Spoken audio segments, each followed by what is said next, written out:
Hey Trinity, so happy to be with you today for another session of Table Talk with the Pate family. And God is doing so many great things at Trinity. And one of the reasons why we do Table Talk is just to get behind the scenes and hear the stories of those who are intricately a part of our community here. And so I'm here with Pate and Jennifer, and they're going to tell us a little bit about their journey here at Trinity. They've been here for about 3 years. But I think to start off, what I'd like to do is just maybe ask you about your faith journey. Like, how did you guys come to know Christ? Well, I was very young. For me, I was young, probably 3 maybe, and I went to for a preschool, Holy Angels, back in Milwaukee, Wisconsin, and ever since I was 3, so just going to church, being very involved. I got baptized when I was in middle school, so I was 11 when I got baptized, and just have always been active in church. Even when I went off to college, I found a church in Carbondale where I went to college, and then when I moved here, so just I've always, since a little kid. You know, we're obviously unashamed of being a Christian school, and it's central to everything we do. And of course, we love to see the whole family that are just diving into the faith arena. And because we understand as a Christian school, we're joining together not just with other churches, but with other families. And to have a dad that pours into their kids. Tell us a little bit about your journey with the Lord. Mine started off very young too. I've been going to church pretty much my whole life. But honestly, my father passed when I was very young. And my entire life, I've always been searching for a why. And, you know, there's other things that happen, things that just seem beyond the realm of our control. And I always keep asking myself that why question. And I found the answer, if that makes sense. And so I think that, you know, through all the madness and the chaos and the noise of the world, it's always been, you know, my spiritual journey is just something that as I aged, it's something that I sought and just became more centered for me. Well, it's certainly become critical for both of you, and that's obvious to me because it's not something that a lot of families prioritize, and that is putting their child in a Christian private school. Mm-hmm. That's a big time investment. Is that something that you two talked about from the outset when you started having kids? Was there something that kind of triggered that decision to make that investment for your daughter, Skylar? Honestly, we had kind of different ideas of what school, education, everything would look like when she was younger. I was like, oh, she needs to stay home with me and the nanny, and we're gonna, and he was like, oh no, kids should go to school by 2. And I was like, 2? That's way too young. Like, I can't imagine her being away from me. So Skylar has been at a private Christian school since she was 2. She started off, well, she wasn't even 2 yet. It was right before her 2nd birthday. It was in October. She turned 2 in November. Back over in Austell again, because we used to live in Smyrna, so that was our neighborhood. But she went to Trinity Christian until she came here. Okay. So she was there first. So she started here at what age? She started at Trinity when she was 4. Okay. When she was 4. And she's in what grade now? First grade. First grade. Yeah. And has Mrs. Moore in first grade. She does. All right. So, Pate, tell me from your perspective as a dad, you know, there's a lot of pressures on us to, you know, raise our family along with our spouse, and we're making all these financial decisions that have an impact. Was that an easy decision for you to make, or is that something that you really had to grapple with? Sending her here? Yeah.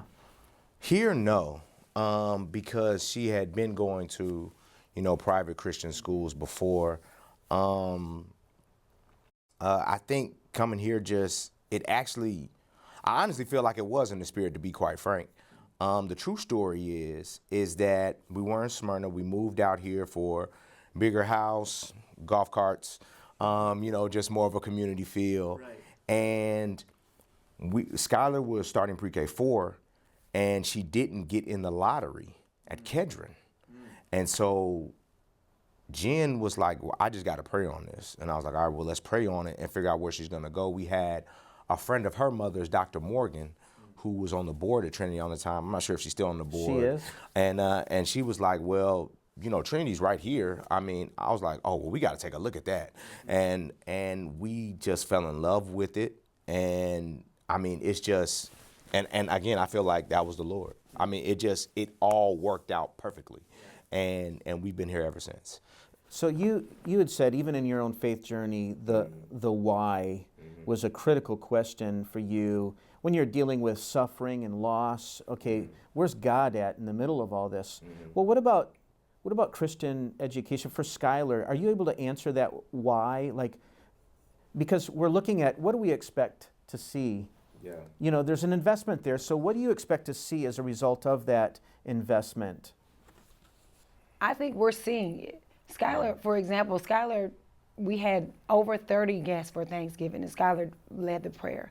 No shame, no nervousness. Wow. She just, and the smallest one of them all, and she led the prayer. So I think that we're already seeing that and experiencing that because Skylar is very strong in her faith. She is very, and she will tell you about it. She will sit down. Her and her friends will have conversations. You know, you could overhear them having their conversations about them. She'll tell me different things. And I'm like, well, I didn't know that. We learned it during Bible. And I'm like, well, I didn't know that. So she even enlightens me on things. So I think even as young as she is, we are already seeing, like experiencing like just her growth, like as her spiritual growth, I see it for sure. Like without question, I definitely know that is taking place. She loves chapel, she loves praise and worship, and she will come and tell you what songs to play, things. I'm like, well, let me find the song, let me pull it up. And we listened to one this morning. She even has influenced her little sister, who's 2, on these songs, and they do their prayer at night, and when it's time to eat, she'll remind me, I didn't see you say your prayer. It looks like you're chewing. So she's keeping you accountable. She does. She absolutely does. Well, that's got to make you well up with pride, doesn't it, to see your daughter really taking a step in her faith, right? Not just surviving, but thriving. Because if you can invest in a small child in the first grade, wow, they're just miles ahead when they get to middle school and high school, when all the pressures of life come in, right? Right. And that's the main thing. It's, I mean, you know, she can get good grades, you know, she can, you know, be a top athlete, and as an adult, you know, she can have a family and make money, and, you know, but it's a morality, it's a, you know, are we having like are we making good people, another good human? And that human is an agent of change for other people. And there's no greater example than that, than the values that they can learn here. And that's what's missing from the world, I think. And that's why we're really passionate about it. So again, it just felt natural to send her here. It seemed like really like a no-brainer now that we're discussing it. One of the things when I talk to families at Trinity, and I ask them, when you think of Trinity, you know, what comes to your mind? And inevitably, there's one of 2 words that arise, either family or community. Yep, Both. I just thought about that. Yep. Right? Yep. Yeah. So if you're speaking to like a family that's thinking about coming into Trinity and investing in that and making that the school of choice for their child, tell me ways in which, as parents, you're a part of the community. Not just your child, but as a mom and dad, like how can you get involved, or how have you gotten involved in Trinity? So for me, I volunteer a lot with, you know, helping if the parapros need help putting packets together, or at some of the, you know, we need to put Halloween candy together. We need to organize the clothes for the swaps. So I try to get involved that way by, you know, when I see something come to my email, I'm like, let me sign up. If I see it inside the Pride, I try to volunteer. So I'm big on volunteerism. I'm a Girl Scout troop leader. So I'm big on volunteerism and giving back. So when I see that there's a need, then I try to insert myself and help. Good. Herman, I was at M46 this past Friday morning, and I know that you've been going to that. Tell me about how that has helped even shape you, and you're making an investment in order to be a better dad, right? So what has that meant to you? Yeah, man, it's been huge.